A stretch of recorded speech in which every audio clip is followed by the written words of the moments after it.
gossamer pillows to cradle your Hello, to sleep. and welcome to the Talk Stew podcast. I am your host, Don Kloss. In this podcast series, I speak on topics that are an amalgam of science, philosophy, history, religion, sociology and society, business, language, literature, the arts, and even politics and beyond. I am not supported by any company, organization, or other entity. This podcast is not a Patreon. It is free, and you are encouraged to subscribe to this YouTube channel. The views expressed in the series are entirely my own and from my own experience and worldview. Talk Stew is a podcast originating from Columbus, Ohio. You can send your comments to me at my email address, 5254dkloss@gmail.com. In this edition, I discuss the beautiful train wreck that is our English language. So all aboard, have your tickets ready. As someone who is a writer and a college English major, I am always fascinated with the fine points of our language and also at times puzzled about it. Recently, I have been pursuing the learning of Spanish, and through this, it has occurred to me how much more simple that language is compared to ours. Spanish is, to my mind, fairly straightforward. For example, ¿Dónde está su casa? Where is your house? Pretty simple. Few words. Este es mi jefe Juan. This is my friend Juan. Again, pretty straightforward. The average person can get to where they have a fairly decent mastery of conversational Spanish in, depending on their ability, somewhere between 7 to 12 weeks. Whereas with us and our native language, it takes years. Our mastery requires our repetitively hearing, practicing the speaking of the language, reading it, writing it, and we have to be fluent in the reading, the speaking, the writing in both print and cursive writing. Along with that, we have to tackle a string of constantly changing slang words. On top of that, we have to deal with regional dialects, which stem from what people from different cultural backgrounds have settled years back into different geographic areas.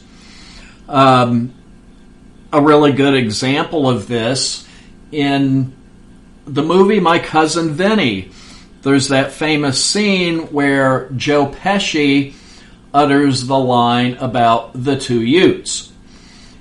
And Fred Gwynne's character of the judge says, "What is a Ute?" To which Joe Pesci responds, "The two youths." And he's talking about the two young boys he's representing. Now, in the New York area, you'll hear the word use, like as in use guys, meaning plural for you. You don't really hear that anywhere else. In the St. Louis area, for example, there is the apostrophe R, which is pretty much exclusively to that area. So, hair is pronounced as her. There is pronounced as there. Air is pronounced as and so on. In the South, for example, you might have a hard time recognizing the difference between the word Dan and Diane, because Dan and Diane sound very close. Fish is often pronounced as fish. Some places water is pronounced as wada. Bass is sometimes pronounced as bass. Guitar, guitar. Banjo, banji. So with these things, for the average person, the average American, to get a real mastery of our language and to have a real vocabulary, working vocabulary developed, you usually have to be about 22 years old, I would say, and have either higher education or a pretty well-rounded world experience. And this is for what I consider a number of reasons. Number one has to do with volume. The English language, at the most recent count, contains 1,620,438 words, with a total of 2,661,625 definitions. Within that, you have things going on like, for example, sound-alikes. For example, right, right, and right. You have R-I-G-H-T, which means, for example, the direction is in right or left. That also can mean positive, just, straight. And then W-R-I-T, as in to scribe, to put down on paper with a pen or pencil. And then W-R-I-G-H-T, as in a craftsman, a wheelwright, a copyright, for example. And in another example, this is often confusing, there, and there. The first one, T-H-E-R-E, meaning a place. It's over there. Then T-H-E-I-R, possessive. It's their house. And then T-H-Y-R-E, the contraction for they are. And then we have bear and bear. The first one being an animal. The second one, B-A-R-E, meaning stripped or plain. And then another example, where, and where. W-H-E-R-E, meaning, again, place. Where is it? W-E-A-R, meaning to put on, as in he wears that shirt. And then W-A-R-E, as in, for example, tableware. And then there are some sound-alikes that have multiple meanings. For example, plain and plain. The first one, plain, can mean ordinary. It can mean clear. It can mean simple. Or as a geographical term, for example, the plains of Kansas, meaning flat land. The other plain, plane, is a shortening of the word airplane, an aircraft. It is also a hand tool, which is used to shave smooth or flat a piece of wood. And it is also used to refer to the level or leveling of a boat. So there's plenty of that going on.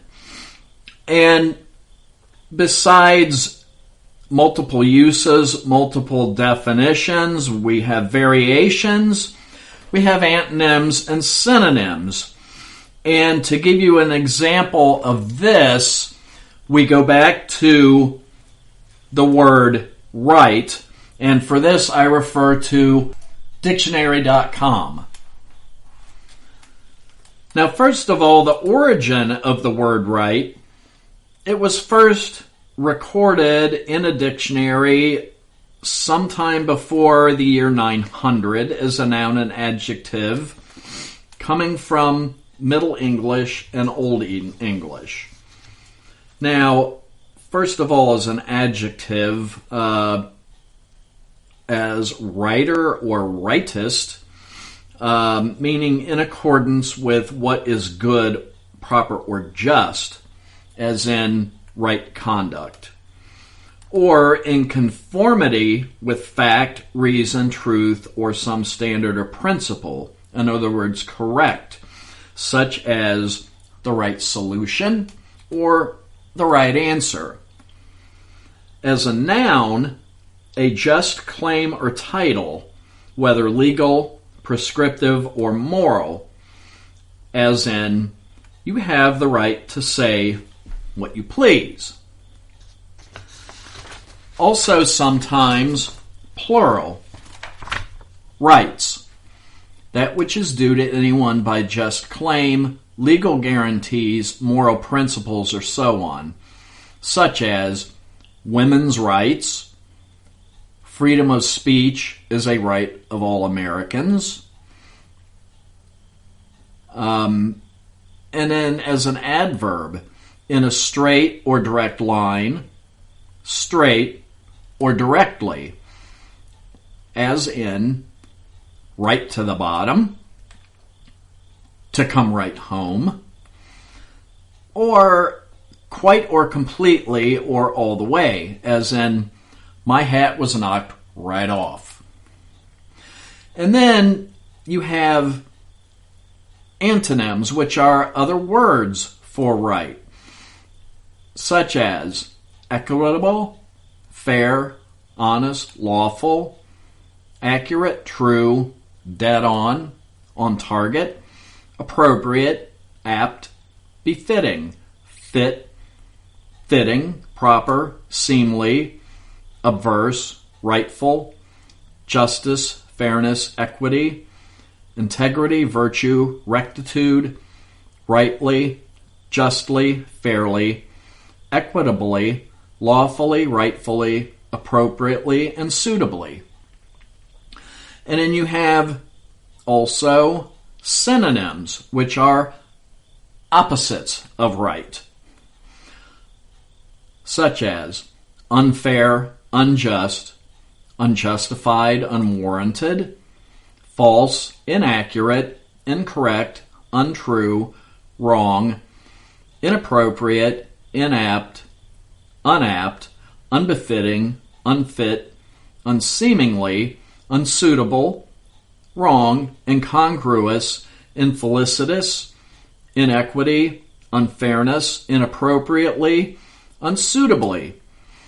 And now with all of those antonyms and synonyms, you need to know the correct meaning of each of those words before you use them in order to be accurate with your usage of those.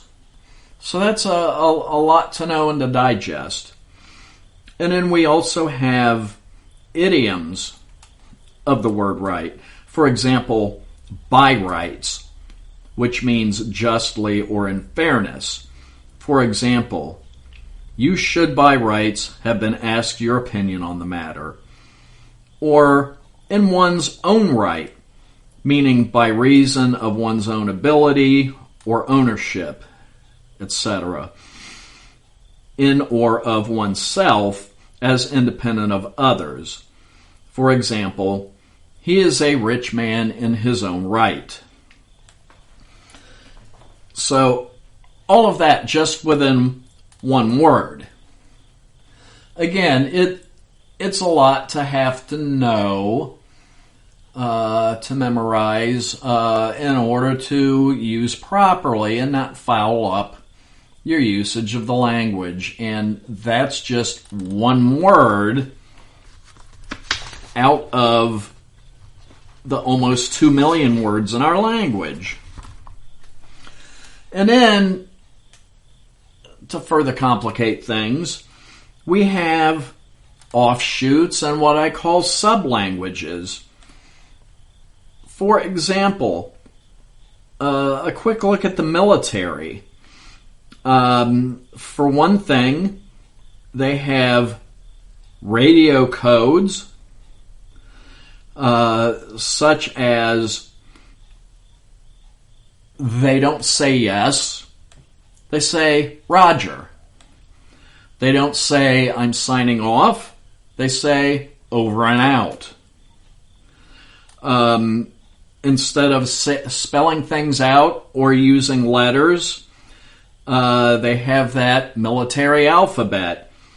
Alpha, Bravo, Charlie, Delta, etc. for A, B, C, and D. And they're not satisfied with using the AM and PM designations on the clock like the rest of us do. They have to use the 24-hour clock designations. So, are they starting their maneuvers at 8:30 p.m.? No. They're starting their maneuvers at 1830 hours. Something more confusing to learn and keep track of. And then they have their own other terms and lingo. For example, they don't have bathrooms. They have a latrine. They don't set up a camp. They set up a bivouac. They don't rejoin or re-meet. They reconnoiter. They don't spy. They do reconnaissance. They have military police, but they call them MPs. And they have the base general store, but it's called a PX. And then finally with them, while we use standard measurement for pretty much everything, they mix standard and metric.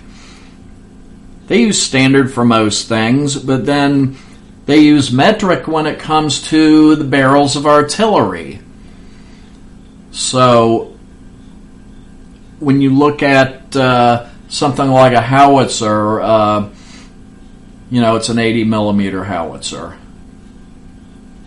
as opposed to however many inches that might be, and that confuses the language also.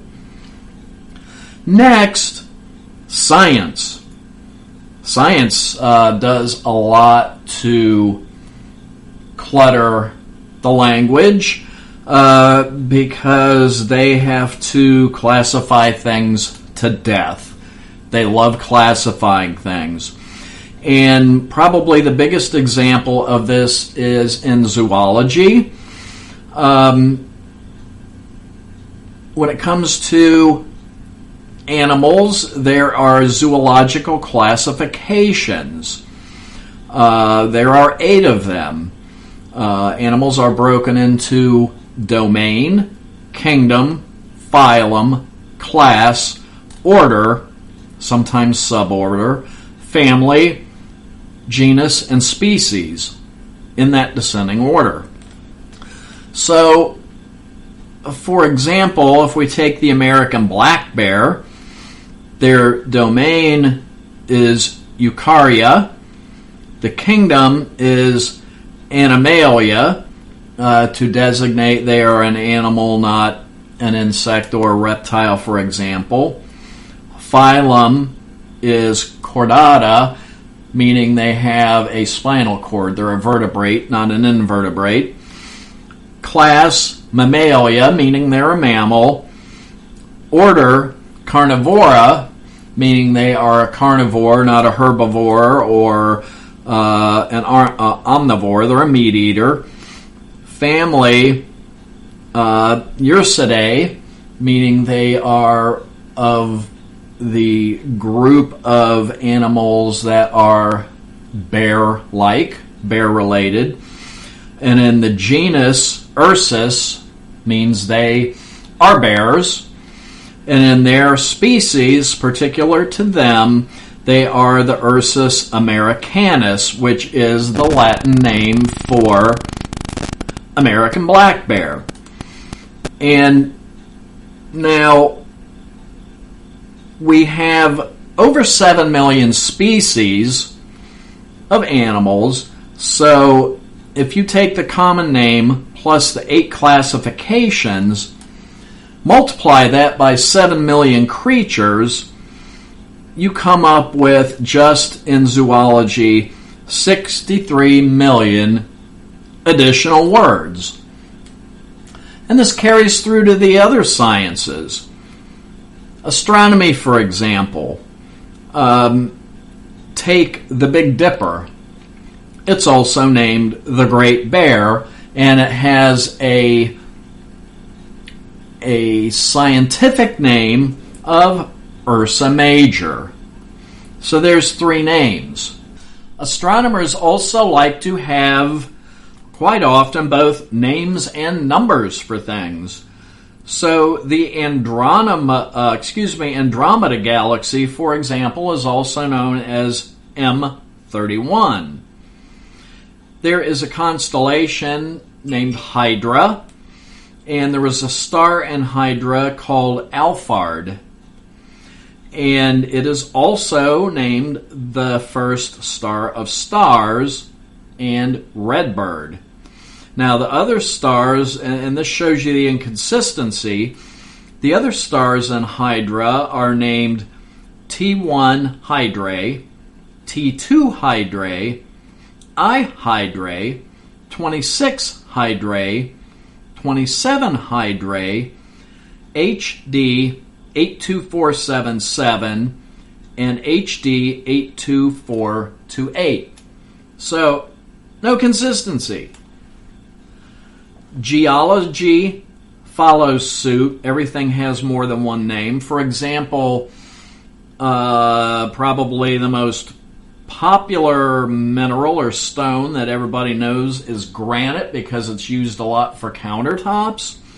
Granite's scientific name is basalt, B-A-S-A-L-T, and it's like that for every mineral. And now, general anatomy, every bone in any animal has a name. Parts of animal and insect shells and body segments of insects all have names. Every different type of feathers on birds, they each have a name. Nerves, veins, and arteries in humans and animals, and brain and heart sections all have names. Insect stages of lives in their life cycles have names. and the same for reptiles and amphibians, and so on. And all animals, in fact all creatures, also have common and formal Latin names. In botany, plant species, their parts and their fruits are all named, and the species also have common and formal Latin names. Chemistry, likewise, there are names and symbols in existence for chemicals, gases, and compounds. Not sure why we need it, but H2O2 is a symbol, and it has a name associated with it, hydrogen peroxide. Why are both needed? I don't know. And then, we have, along with all of this, what I call general excesses, redundancies, and further confusions. For example, now we have numbers. We have a number system. And it's not enough to write numbers. We also have the need to spell them out. So it's not just enough to write the number 20. We also have to at times spell out TWENTY. Not just write 100 for 100, but to spell out two words, ONEHUNDRED.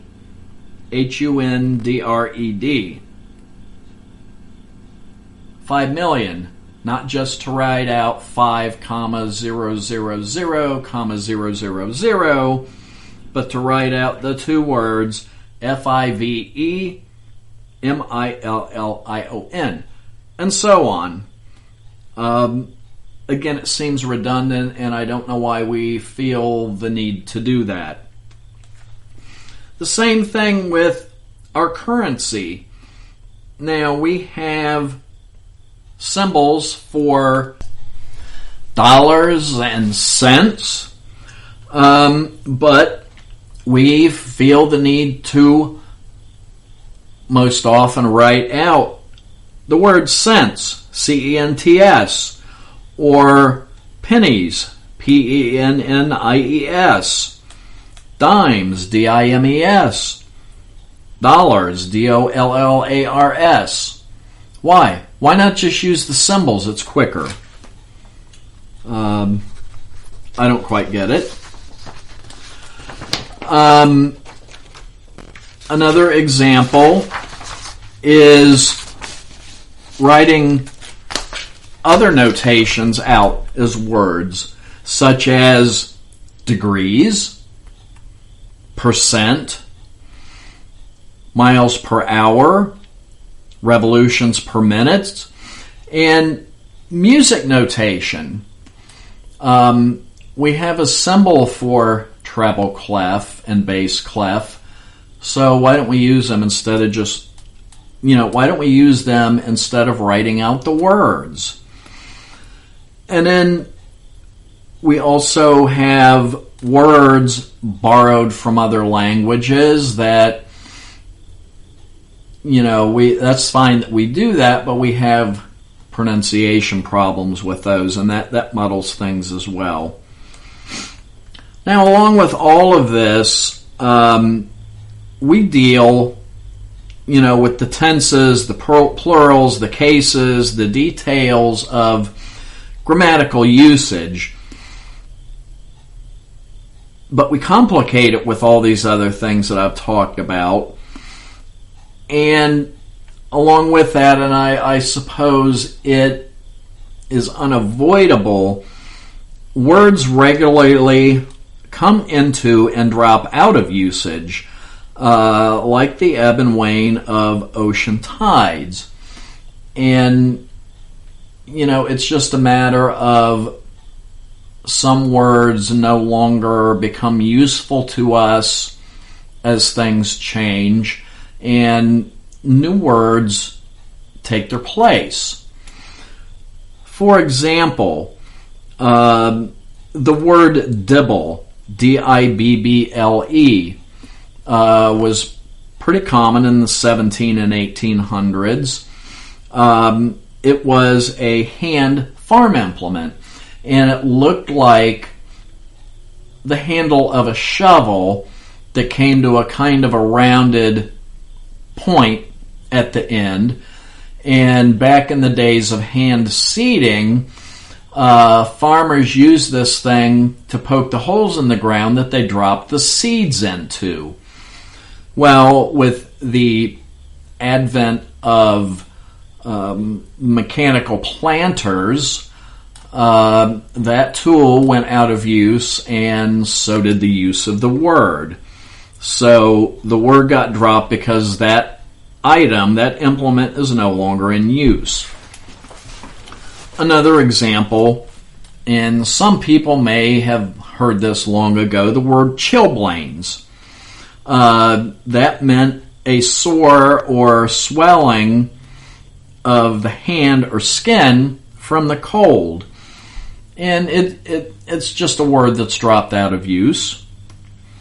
Dyscarsia meant either a bad temper or, as it was described, a faulty portion of the body. It's no longer used because it's not really accurate medically, and it's way too general. So that's no longer used. And another medical term, pleurisy or pleurisy. That was described as an inflammation of the pleural cavity, which is technically the space between the inner chest wall and the lung that carried with it the symptoms of a dry cough and a pain. And way back when, people used that word to describe any kind of symptom where they had a cough or a pain in their chest. And again, no longer used because it's not accurate. It was way too general.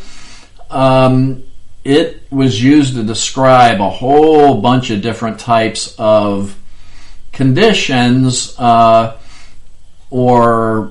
medical maladies. It was like roping a whole lot of different symptoms for a whole lot of different conditions under one word. So as medicine became more specialized and accurate, a word like that was used in such a general manner fell out of use. So that's some examples of how this happens. But now, related to that, the biggest obstacle in the modern world related to that flow is technical jargon,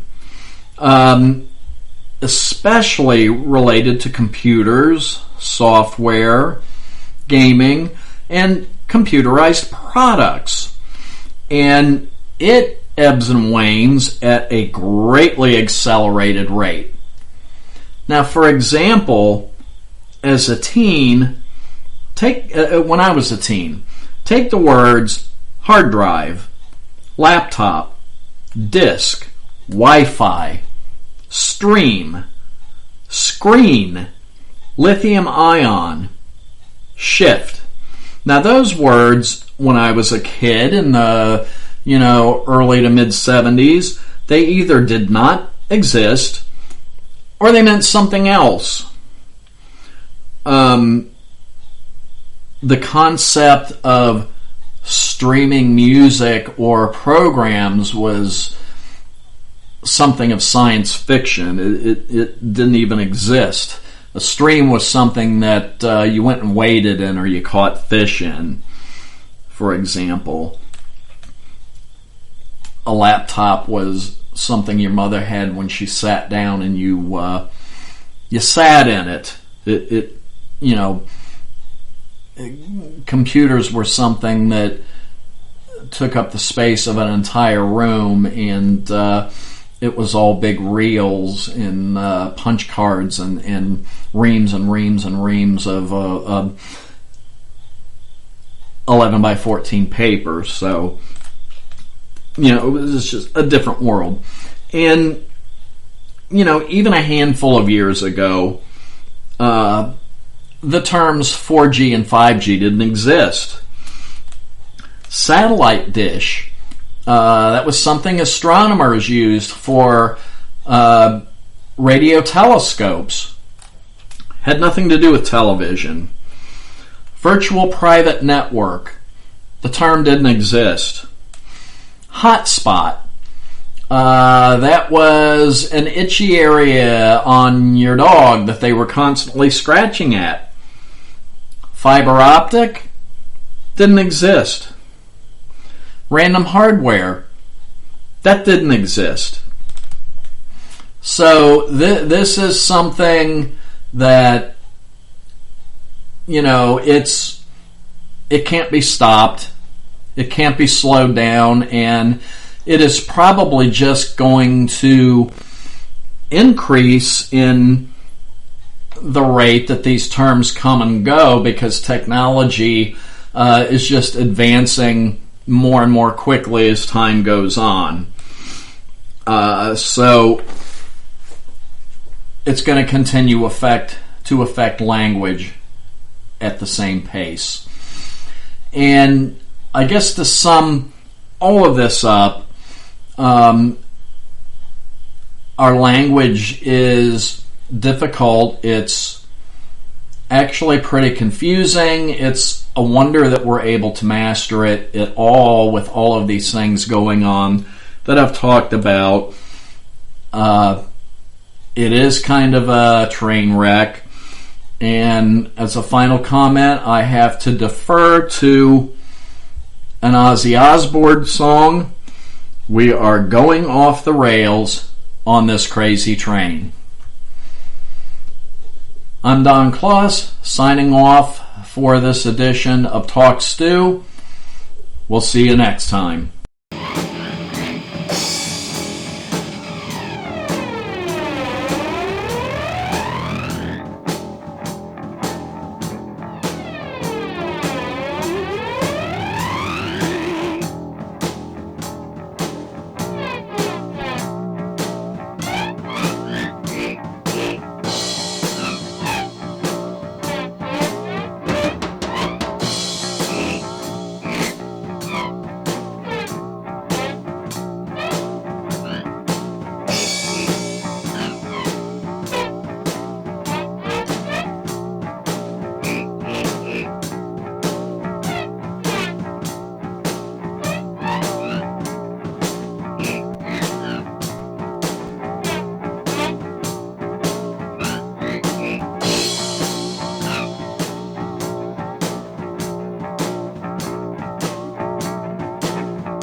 soft chocolate ribbons of clouds floating around in your dreams.